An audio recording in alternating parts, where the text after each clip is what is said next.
दयानंद साहिब बंदगी,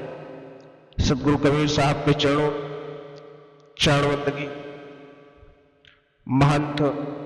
रामदास साहब के चरण बंदगी, महंत धीरजदास साहब के चरणों में चरण बंदगी, पवन पतित कबीर आश्रम नेवादा गौरानाम की पावन कोटि कोटि नमन साहिब बंदगी। बंधुओं, सदगुरु कबीर साहब ने ज्ञान रूपी गंगा को इस तरीके से बहाया जिसमें सभी भक्तगण उनकी गंगा में सराबोर हो गए। सदगुरु कबीर साहब ने यह कहा कि जो भी व्यक्ति अपने हृदय रूपी भक्ति को संचार कर लेता है और भक्त रूपी नारी को ज्ञान और वैराग्य से दोनों पुत्रों को जन्म दे देता है, अर्थात उनकी प्राप्ति कर लेता है, वही इस अहंकार और ममता रूपी दोनों पर्वतों को फाड़कर ज्ञान रूपी भक्त रूपी गंगा बहने लगती है। सदगुरु कबीर साहब ने अपने शब्दों में उन्होंने बहुत ही सुंदर दृष्टांत बताया है। सदगुरु कबीर साहब कहते हैं कि संतो भक्ति सतो गुरु आनी,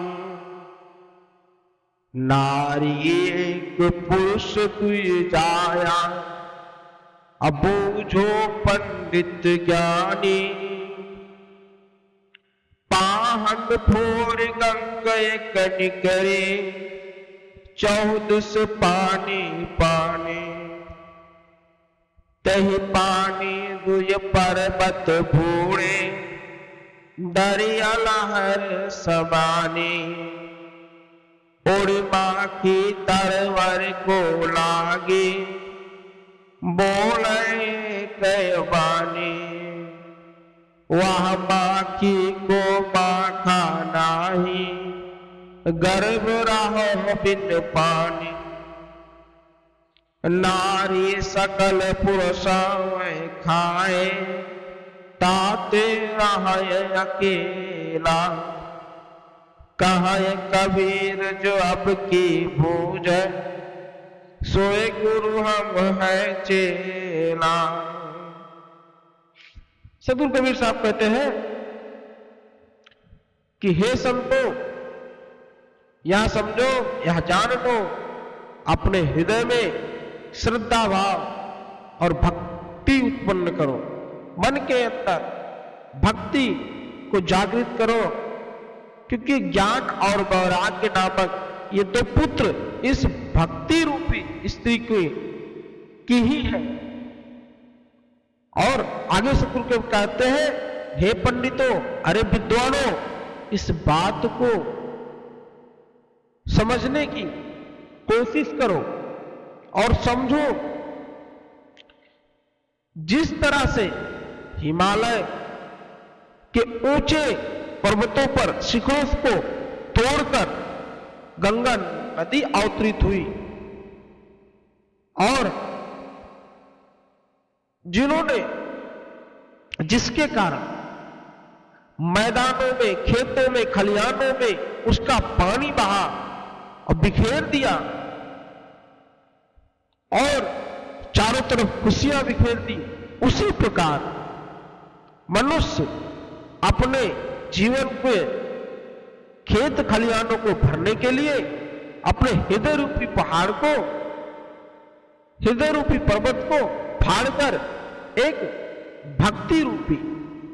गंगा अवतरित हुई। कहने का तात्पर्य है कि जिस भी मनुष्य के अंदर अहंकार और ममता रूपी दोनों पर्वत जब इस नदी, प्रेम की नदी में, प्रेम की गंगा में पूरी तरीके से डूब जाते हैं, क्योंकि जो भी व्यक्ति अपने हृदय में भक्ति का संचार करता है। जब भक्ति रूपी गंगा आती है तो जो माया मोह या सब इस गंगा में गोते खाने लगते हैं और फिर साधक संसार रूपी सागर में भक्ति की लहर में लीन हो जाता है। जिस तरह सभी स्थानों पर पानी भर जाने पर मक्खियां उड़कर पेड़ों में बैठ जाती है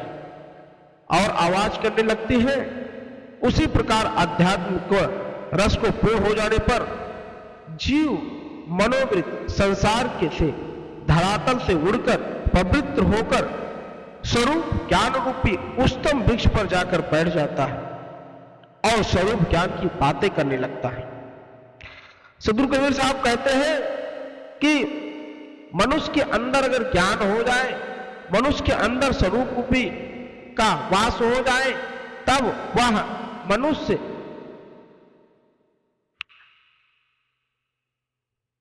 अपने इस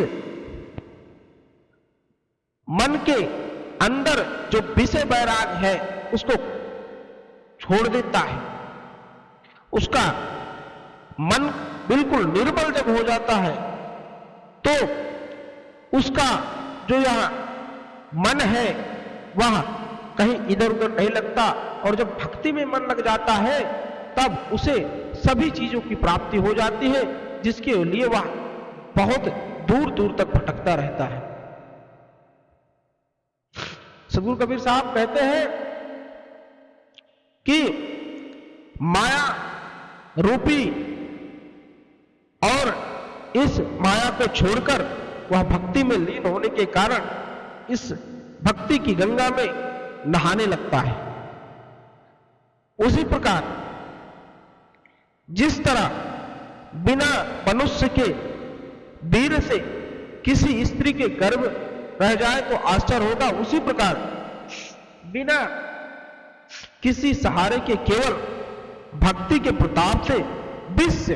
वृत्त ज्ञानवृत्त बन जाए तो कैसा हो। भक्ति रूपी नारी तो कल्याणकारी है, परंतु माया रूपी नारी संसारिक जीवों को भड़काने वाली है। माया रूपी नारी ने सभी चेतन व्यक्तियों को पथ से भ्रष्ट कर दिया, क्योंकि माया का जंजाल वह जंजाल है जिससे कोई अछूता नहीं रहा। वहां बड़े बड़े ऋषियों मुनि, बड़े बड़े पैगंबर, बड़े बड़े ज्ञानी इस माया के जंजाल में फंसे रहते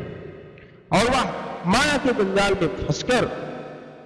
सदगुरु कबीर साहब कहते हैं कि जो भी व्यक्ति माया के जंजाल में फंस गया वह भक्ति नहीं कर सकता। आगे सदगुरु कबीर साहब कहते हैं,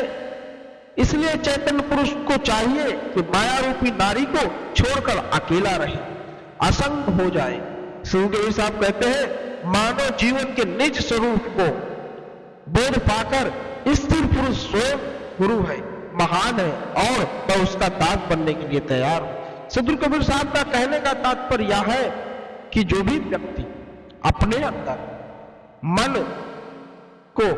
निर्मल कर ले, माया को मोह को त्याग कर भक्ति करता है, उसे सही ज्ञान प्राप्त होता है और भक्ति करने वाला ही इस संसार के तमाम दुखों का निवारण